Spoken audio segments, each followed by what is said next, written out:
Hi, my name's Phil. I like talking about politics, and in this video I like to discuss the claims by one of many incredibly wealthy Tory Scroungers, Charlie Mullins, about why they plan on leaving the country now that Labour are in government. Partly because they've at least gone through some of the reasons, and partly because it will never not be funny that a Reform UK supporter is claiming that they need to leave the country and become an immigrant. In fact, given the reasons, you could be forgiven for thinking that he's even describing himself as a refugee.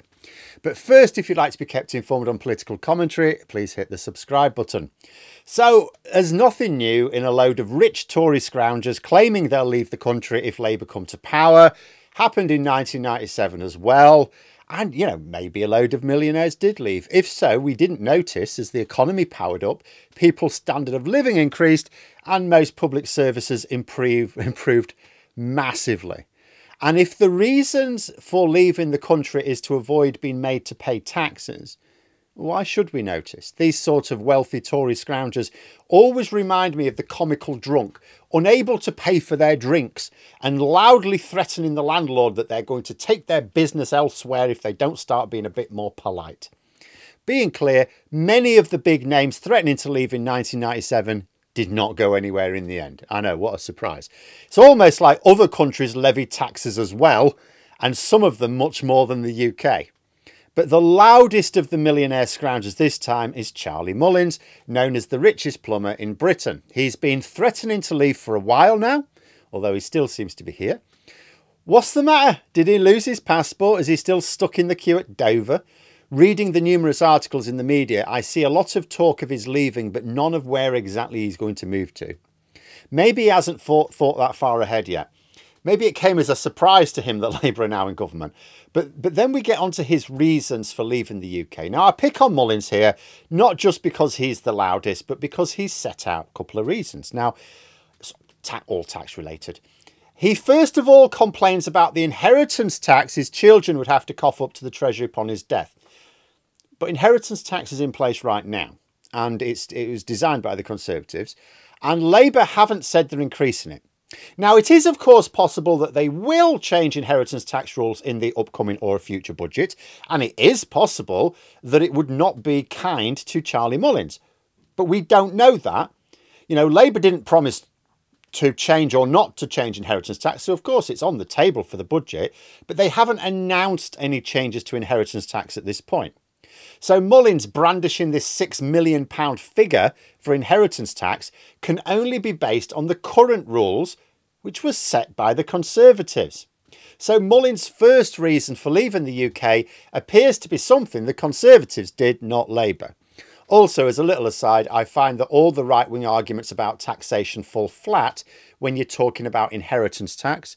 Their usual angle, and this is not different from Mullins, is, well, I work hard for this money, so I should keep it. Well, nurses work hard for their money as well, but still have to pay taxes. But also, those paying inheritance tax specifically didn't lift a finger for the wealth they're paying tax on. Nothing at all for it. Inheritance tax is like the most moral of all taxes because it's a tax on unearned income. Now, quite right that the Treasury don't just take all of it, you don't take the piss. But where wealth is so unevenly distributed across different generations in this country, I don't think anyone's really got a valid argument against the tax itself. He then said he had no problem with paying reasonable amounts of tax, but there's nothing reasonable about this government's plan to soak the rich, he said. Well, you think, well, let's have a look at Labour's plans, because Labour don't have that many tax plans, it has to be said. You can easily categorise them. So let's have a little look. So there are plans to apply VAT to private school fees. Well, I pay VAT on services, so why shouldn't rich people?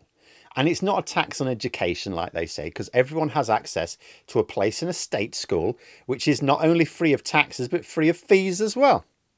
Labour have plans to apply windfall taxes more robustly on oil and gas companies, as well as increase them a bit. Well, Mullins is is actually not even a plumber anymore. He sold his business. He's not anything at the moment, but he was a plumber. So I'm not sure he's bothered about that one. I mean, there is talk that Labour might equalise capital gains with income tax. But again, there's been no announcement, so you can't say, oh, based on Labour's plans, I'm leaving. Also, even if they do, which I think they will, It's only going to hit those who try to pay a lower rate of income tax, because capital gains are still income, isn't it? So all that's really left of Labour's tax plans is closing down loopholes in the law. That's the only tax plan left at this point, because not, as I said, there's not actually many tax plans. Labour have said they want to close down tax avoidance schemes and also hire more tax inspectors to make sure people don't evade tax as well. So they're going to crack down on tax avoidance and tax evasion. Now, we'll assume that Mullins isn't illegally avoiding tax here, right? So there are schemes that allow people to rearrange their finances in ways that would seem bizarre, until you realise it's just a weird way of avoiding paying your fair share of tax. Legal, but dodgy. Of all the plans Labour have announced on taxation, this is the only one which could possibly result in very wealthy people paying significantly more in taxes, like Mullins. It's not a tax rise, it's just closing loopholes. It's telling people to pay the rate of tax which already exists in law. Did you make this income? What income did you make this year? Right, this is what you should pay. Oh, I didn't actually make that income. I'm putting it offshore, you see. No, you're not. And if you pin it down, this is very likely what other similarly obscenely wealthy people are complaining about.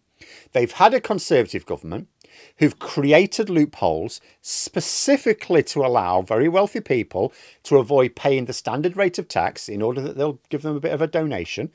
It's why there are people making millions a year who pay a lower rate of tax than a nurse or a teacher. And Labour have said they want to close some of these schemes down. That must be why Mullins is fleeing, or claims to be fleeing. He hasn't actually gone yet. As far as I can tell, hasn't actually said where he's going or put his British home up for sale. He just says he's going to. Well, maybe he will, or maybe he won't. Maybe he'll still be threatening to leave the country at the next election, having gone nowhere after being told that other countries charge taxes as well. Like, he mentioned investing in property in Spain. I'm thinking, well, Spain know how to tax millionaires, you know. But I still find it funny that an anti-immigration Farage supporter is saying that he'd rather become an immigrant than contribute to the restoration of British public services. Very patriotic. But there we are. Those are my thoughts. Let me know yours in the comments below. If you enjoyed the video, please click the like button and subscribe as well. If you'd like to support the channel further, you can join for memberships. Thanks for watching. Until next time, I'll see you later.